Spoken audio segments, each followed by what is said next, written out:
Yeah. So as today is part 2 from the book that you are too good to feel this bad. This is the book that was written by Nate Dellis. And today we'll be knowing about the breathing concepts, which is part 2. So yesterday, as I mentioned, that breathing is the most essential thing that we have to do because every organ in our body needs oxygen, and we recover that, or concentration, focus, sleep, energy, everything gets improved with the breathing. And breathing is also a profound way to cope the stress. And yesterday we have covered the basics of breathing, and the most efficient air exchange that place is in the lower lungs. This is what we have understood. And today we will go about breathing rule number 2, which is that, which says smaller breaths are the best and big breaths are a bust. Breathing heavier does not ensure that more oxygen makes it into the bloodstream. Furthermore, it does not guarantee that more oxygen will reach your organs, muscles, and tissues. Contrary to popular belief, big breaths are a bust. When taking larger breaths, we become more tired from over-breathing and may even be reducing the amount of oxygen we receive. Close your mouth, and here will be the explanation. A healthy adult breathing clean air has an oxygen saturation level around 95% to 99%. We can easily measure oxygen saturation in seconds with a pulse oximeter attached to a fingertip. This fashionable device has become a regular piece of hand jewelry for this author since he started to experiment.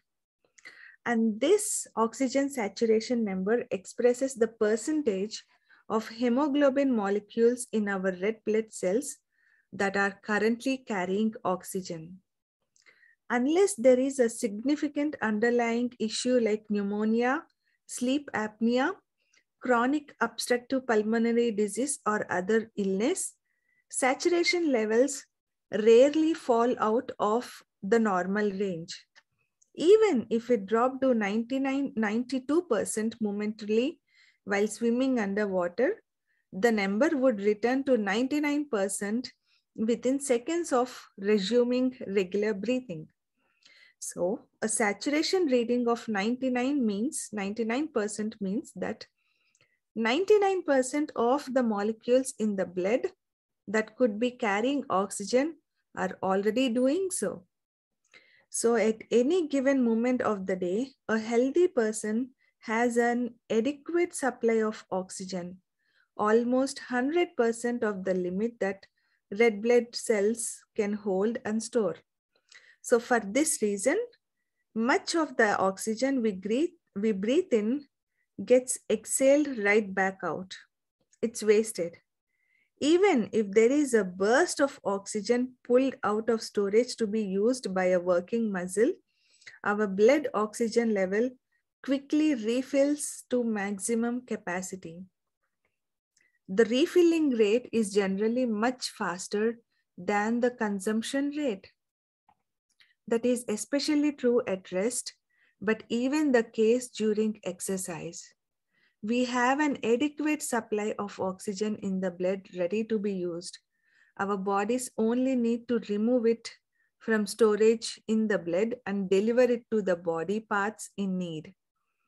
The thing that most people don't understand is that the item that determines how much oxygen gets removed and used it in other gas, carbon dioxide. So the hemoglobin holding the oxygen will not release the oxygen it carries until it is the presence of carbon dioxide. So we can have the abundance of oxygen in the blood, but without adequate carbon dioxide, the oxygen remains trapped and cannot be used by your body. So that means we need to keep some of it around. So you can breathe easier now. we are breathing faster or heavier, already at 99% saturation, there is no benefit to a larger breaths. In this process, we are driving off of more carbon dioxide supply by exhaling more often. This reduces the number of available exchange molecules needed for our high oxygen supply. So when breathing too much, we are lowering how much oxygen our bodies can utilize. Most people today are over breathing and giving away too much carbon dioxide with each exhale. Breathing less often increases the amount of CO2 in your system and in turn can increase the amount of oxygen delivery. More oxygen delivery to the tissues means more performance. So it's in this combination that people can train themselves to breathe less while their muscles get super fueled and become super strong. So this is what, my dear friends, about the smaller breaths are really important. And maybe this is why in meditation, we always say that we have to observe the normal, natural breathing. We should not take larger breaths. Maybe this is the reason. There is also the scientific reason always. And now let us observe the breathing rule number 3, where noses are designed for breathing. So besides rate and volume, we also get a third choice. We pick whether to allow air to flow through the nose or the mouth. So this author primarily started to inhale and exhale through the mouth, and it wasn't a continuous decision for him, and it was a wrong choice. Extended periods of mouth breathing can cause dry mouth, dehydration, poor sleep, energy becomes lower, and lower blood circulation, more sickness, worse energies, and even tooth decay, bad breath, and skeletal deformities. So we should breathe through our noses all day, every day. And the list of advantages of nose breathing is breathtaking that we will observe now. We will listen now. Pulling air in through the nose activities the diaphragm more than when we use the mouth. Nose breathing increases oxygen uptake 10% to 20% more than mouth breathing. That means you can take smaller breaths and don't need as many of them. So your body gets to relax even more when using the nose.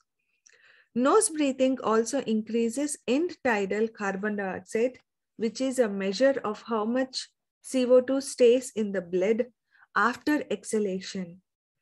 Remember, we want to keep a healthy supply of that. And the nose has several other vital functions too. It serves as a critical air filter, removing many of the common pollutants and allergens that cause us trouble. There is a sterilization function unique to the nose that sanitizes the air. The nasal passages hydrate the air as it passes through. And the nose also plays a role in regulating air temperature by warming the incoming air. If you are serious about health and performance, you must be intentional about making the switch from mouth to nose breathing. It's not that easy, but it is effort. We have to do it. So many people will be thinking, what if our nose get clogged? So unless you have a skeletal problem, a tissue obstruction, or a foreign body like a Lego stuck up there, the very act of using your nose more will open it. If you can't move any air through the congested nose, then obviously your mouth will be needed until you're healthy enough. But these occasions should be very rare. and will increasingly become more so as you practice. So for example, if it gets clogged, we also need to immediately take medicinal help in the beginning, but in time, your nose will adapt to the program. So my dear friends, now there is another thing we will understand apart from oxygen and carbon dioxide. It's bonus fuel, and there is more. So we have one more gas to discuss, and this one packs a punch, which is nitric oxide.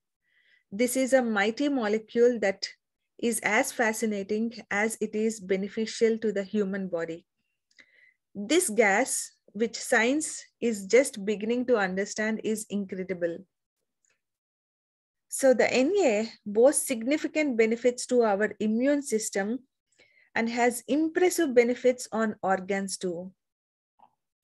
And the opening of veins and arteries increases blood flow, lower blood pressure, and speed up muscle recovery and wound healing.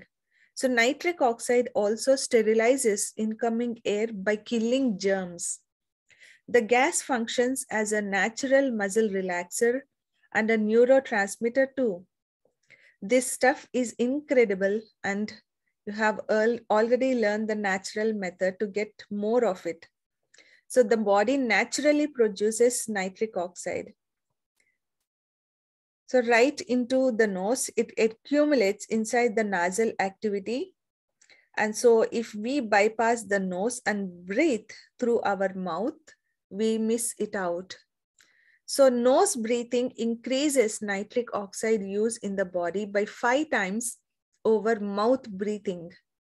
Nasal concentrations of nitric oxide are also higher at lower flow rates. And when we breathe lightly, we carry even more of it into the lungs. If you need more supporting evidence for calm nose breathing, there it is. So several foods, antioxidants, and dietary supplements can increase nitric oxide in the body. So humming is another proven simple hack that also increases nitric oxide production. The high frequency vibration in our head and chest increases concentration of the gas 5 to 15 times. So many Eastern practices teach exhalation humming and preach that the action makes more self-aware. People are encouraged to hum, exhale, and focus on bad thoughts leaving the body. So this humming, not just during meditation, that this author have started, and he started to hum Om. And I think we already have heard the advantages of Om that has been covered during Seshank's session. Sorry, Seshank, you have to tell later about little about this Om. Yeah, it would be nice. So it should be clear that the goal is to breathe through the nose at all times. Better efficiency in the lower lungs and more dilated airways will make it possible to move air with less effort. Since we are no longer over exhaling and surrendering too much carbon dioxide, we enjoy a better transfer of oxygen into the cells that it need to thrive. We should be doing this all day and ideally all night too. And I know, friends, that it was getting late, but this is the last topic, last point which I would like to cover, which is like taking it to the next level. After incorporating these breathing fundamentals into daily life, there is one more layer to be added. So if committed to mastering our airflow, we also want to maintain this calm, full breathing during stress and exercise. So let's look at non-exercise induced stress first. When we get stressed or anxious, our heart rate speeds up. And when we begin using our chest to breathe more, So this is not good to breathe more that when our chest expands. Remember yesterday's experiment that to place one hand on the chest and one hand on your stomach and see where when you inhale and exhale, which part is expanding. If your chest is expanding, which means that's where we have to think that we need to get real support. So this breathing sequence signals to our brain that we are in a stress pattern. The brain releases stress hormones during this type of breathing, which compounds the problem. So in this situation, do you think it would be wise to amplify the behavior by doing more of it? Or would it be a better strategy for a self-disciplined, well-trained overachiever to immediately return to the nose and the diaphragm and to take slow, calm breaths? So we should slow it down, break the pattern, and regain control of both our physiology and our focus. Calm breathing can help diffuse many stressful situations. So now, when we are exercising, the urge to breathe more kicks into. This is natural. However, we now understand that we have a plentiful supply of oxygen and it replenishes faster than we consume it. So why is the overwhelming urge to breathe more present? It's not starvation of oxygen. Our brain is not in a panic responding to dropping oxygen levels. The urge to breathe is more of a reaction to a low tolerance of rising carbon dioxide. When muscles are being used, they heat up and produce more carbon dioxide. And when CO2 levels raise, our brain signals us to breathe more because it is sensitive to the carbon dioxide levels. This increase in breathing drives off more of the rising CO2. However, remember that we need some of the CO2 to stay there so that when the oxygen comes by, it can be traded and used in the now taxed tissues. The best time to deliver more oxygen is just after our muscles get worked, stressed, and tired out. During exercise, our heart pumps more blood to move more red blood cells faster. If there is enough CO2 left in the system, the oxygen can be effectively used and consumed. And through repetition and a little time, we train our systems to be less averse to the buildup of lactic acid. And this tolerance improves as so do our arms. If we resist the urge to gasp and turbo exhale during exercise, our bodies will adapt, get stronger, and build a higher tolerance for CO2. If we stick with deep, calm, nasal breathing, our brain gets retrained. Our CO2 tolerance improves, and we can last longer in between breaths without the urge to suck and blow more air. So for those who wants to push to the higher levels of CO2 tolerance, high altitude training or breath holding exercises may be of interest. And once the pattern becomes well established, try to use same techniques during mild physical activities such as walking. So this is all, my dear friends. So this is the fundamentals that we have to really understand why, even our sages say that breathing is very important and we have to be utterly calm. And maybe now I think this is why yoga is very effective for everyone, because our breath is more natural during this yoga. So this is what we have to do even during hitting the gyms, that our breath should be normal. And till now, even I do not know all these fundamentals, my dear friends. So I know this is a lot of information that has been went through today. However, we'll since we are recording, we will be putting that in YouTube as well. So please, my dear friends, if anyone wants to share, please, you may unmute yourself and go ahead.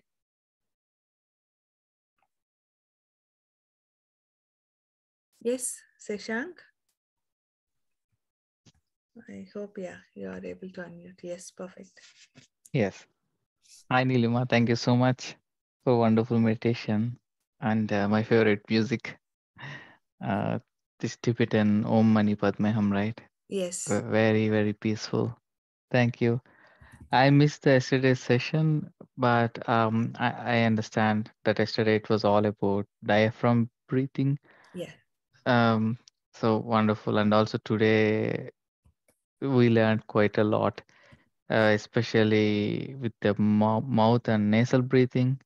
And also, like we understood, it's more mouth breathing is more like a backup when nasal doesn't work, Yeah. but main preference should always be through nose. And we also learned quite a lot about nitric acid. This is really new for me. Mm. And also about Om, right? Yes. Yeah, that was interesting. I mean, we all know about, at least like we grew up with learning about the importance of Om chanting. But what I learned from Nine Freedoms is it takes another to another level. It's the vibration of the universe, and it's also the vibration that is emitted by the sun all the time. And of course, our target is to listen from the inside. And this is what yogis will say, this antarnada. Um, so that is it about Om. And what you told about humming, I also remember there is a pranayama called Brahmari pranayama. So Mm. while you exhale, you hum by closing your ears and eyes. So it's really therapeutic. So thank you so much for bringing all these topics together. And finally, about um, breathing naturally during intense exercises. Yes. It's one of the challenge, and yeah, it's very new for me, but I will try. Thank you so much. Thank you, Seshank. Yeah, thank you so much. Thank you so much for sharing it beautifully. While you were detailing all this, I was also recollecting all the information from the old ages that people used to say not to get panic, not to get angry, and not to cry, because even when we are cry, we are clogging our noses and we are unable to breathe from the nose. So this is why maybe people say that crying sometimes is not good for the body. So instead, not knowing the scientific reasons, we just keep on listening to these statements. But this meditation is really helpful because thanks to Patriji, he continuously was saying, read many books. And upon starting to read these books, there is lot and lot of information to understand scientifically that no, all these things didn't our ancestors didn't said it, just as a statement. There is lot and lot of science behind it. And yeah, thank you so much, Seshank. Totally true. Like we were not told, at least we missed all the information. Like nobody explained all these things right now, backed up by the science and backed up by many researchers. We are understanding the true meaning. So we are very grateful to all this knowledge so we can understand better. Yes, yes, yeah, Thank you. thank you. Yes, Sarada garu. Good morning, Neelima. Good morning, masters. So, thank you so much for coming up with a no, different book. But yeah, we have to know the importance of breathing techniques. I mean, breathing, how it relax. We don't know that how the breathing is relaxing our body, but each and every detail you shared is very important to know so that we can explain to others even better about the importance of breathing in this meditation. And and now I understand. No, Babaji once, Mahatar Babaji once said that when you go for exercises or any physical activities, you have to double your energies. Should not lose your energies. So now I understand why he didn't recommend intense exercises. So he said to practice yoga, which I learned from my father since when I was 12 years, I think. So I used to practice with my father. So he used to close ears and close ears and mouth, and used to hum like a vibration in the body. So that so I didn't understand then why, because no, that vibration brought so much of relaxation in mind. So after that the vibration when we do within the mouth without opening the mouth, so it gives me something energy. So now I understand that humming, uh, this is what the technique they were rishis, and also they have mentioned. We don't know the intention, we don't know the background knowledge, but we practice it. But knowing the knowledge and practicing is, it's very important, I think. So now I understood. So thank you so much, Neelima. And also I read in Vijnana Bhairava Tantra, there are in that 112 breathing techniques. That's the conversation between Lord Shiva and Ma Parvati. So Lord Shiva, he shared about 112 breathing techniques to Parvati. So it's like in that uh, I read about our breathing has to go below our stomach. I mean, it should hit the bottom of the stomach. It should not stop to the lungs itself. Yeah. So like deep breathing. So every breath, it should hit the bottom. And also the vertical breathing, not the horizontal breathing. The vertical breathing is like our body should go up and down. It's not like expanding our shoulders. So every time, it's very important to check the breathing is also. And also the nadis. So many connections were there, and also their Surya Nadi and Chandra Nadi we call. So when we woke up, we have to check which when we observe, we don't take breath from two nostrils. Yeah. Only one is intense and one is very, very less air we take in. So this is what the nadis also depends to the nature itself. And the vertical breathing, it's not it's recommended, and not the horizontal breathing. So there are so much to learn about breathe, and the science behind now you shared. I really liked it and loved it, Nilma. Thank you so much. Thank you so much. Thank you so much. So what is this name once again? Vijnana Parva, or what is Vijnana Bhairava Tantra. Vijnana Bhairava Tantra? Okay. Okay. Yeah. Thank you. Thank you so much, Sadhaka. These wisdom sharings is very much important, as we are learning from every master. Bhavani, I believe you should also speak, because I know you will be learning a lot during the music. Like, it's very important to observe the breath as well. So if there are any techniques, you have to you have to share with us as well. Thank you. But however, thank you so much, Shardaji. Yes, Seshank also wrote Vijnana Bhairava Tantra by Osho. Thank you, Seshank. Yes, Pavni auntie. Yeah. Hi, hi Neelima, namaste, all of you. And I don't know much about all the breathing techniques, but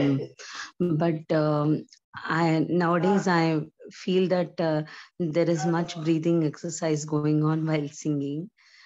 Previously, I only know that the sound should be produced from right from the navel region. And I also shared this in Master Shashank's session on Om. So, Nabhi Hrit Kantha Rasana, they say, means, and the nada starts from the navel and passes through the chest, the heart region, and then it travels towards the throat, and it comes towards rasana. Rasana means tongue. So all these organs are involved in producing the nada. So while producing Om also, the same thing happens. Om should start from the navel and it reaches the tongue, traveling through the chest and throat. It reaches the tongue, and from the mouth it is released.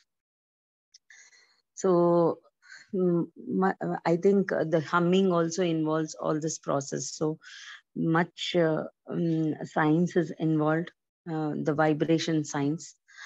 So gradually, as I understood that anahata nada, that means which is the nada which is unheard by the physical ears, it should be heard within. So when we are understanding that the highest frequency is Om in this universe, so obviously that I think all the creation is dependent upon this nada. So obviously the physical ears with which we hear the Om sound, without the physical ears also, with the jnanendriya, that means which the internal ear is being activated when we meditate. And I think we are connected with the cosmos when we are in meditation. So I only know this much, and I should experience this. This is only a theoretical knowledge which I am gathering, but I am really eager to experience this within. Thank you so much. Oh, wow, wow. Thank you so much, Auntie. Thank you so much for sharing these beautiful insights. So, anyone wants to share, my dear friends? Believe today is really a miraculous thing that we have learned about Brahmari Pranayama and about this Vijnana Bhairava Tantra, and also know about humming Om, the importance of humming Om. And there's lot to learn. Maybe this is why everyone in the West believe that Eastern traditions, that there is lot to learn in the Eastern traditions. Yes, Andy, please, you want to share anything? Yeah, I when I was hearing about Om, then I felt that some people are not interested in doing meditation, and they are interested in doing the physical exercises or hatha yoga. So when they are not ready, we cannot force them to meditate. So I felt that why not we should encourage them to do Om chanting, so that they are connected to the high vibrations, and gradually they can feel the meditative experience also further in their journey. So much physical cleansing happens while we chant Om, because many people chant Om for the good health. So there are some illusions, or I don't know what. Some people in the previous times, means in my childhood, they used to say that we shouldn't utter Om in a house. It should only be uttered in the nature. So a household person is not allowed to chant Om many times. Means 9 to 10 times is it's okay, but not for 1 or 8 times and all.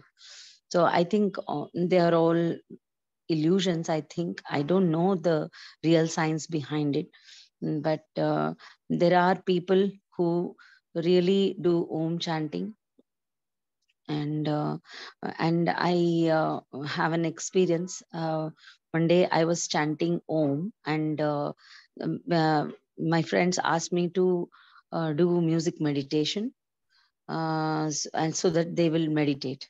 So I don't know why I started chanting Om Karanada, in a musical way.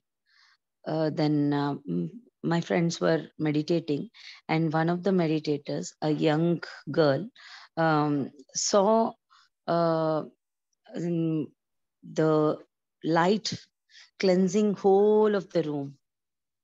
She was a third eye master, and she saw the cleansing happening with the Om vibrations. So that's one of my experiences. Wow. And I didn't see that, but that meditator saw the cleansing happening. Thank you. Wow. Wonderful, wonderful, wonderful, Auntie. So I just wanted to share this statement by Patriji. You know, Patriji always mentioned, try different techniques. It's not just one technique. The highest form is to observe the breath and by not chanting. But there are so many different ways which Osho have introduced as well, like Om chanting, humming, and also dance meditation. There are so many different things. We don't need to encourage them, rather we just let them do, let them do. And finally we tell them like the highest form is this breathing. So we do not interfere in their choices. However, we keep saying the importance of this meditation, and people will try the experiment, and then again they understand, they themselves will learn the highest form. So we just only give them the freedom to do whatever they want. But however, we keep guiding them with the right information, and that's how people will understand the miracles, understand the miracles in everything. Everything what we do ultimately is benefiting us. So thank you so much, Andy. And thank you so much, my dear masters. I really feel Thank this you. is, yeah, thank you. Thank you, Neelima. Today is really the beautiful session, because mostly we'll be doing by observing the breath, you know, without knowing much of its science. And reading these books and these kind of wisdom sharings are really helping us. And thank you so much, my dear friends. Thank you so much for contributing to these wisdom sharings. So okay, I hope the sharings are completed. So I would like to end the session, my dear friends, and see you all for the evening session today. And please consider the time change, my dear friends. In India, it will be 1 hour late. Yeah. So thank you all. Thank you all for joining, and see you all for the evening session.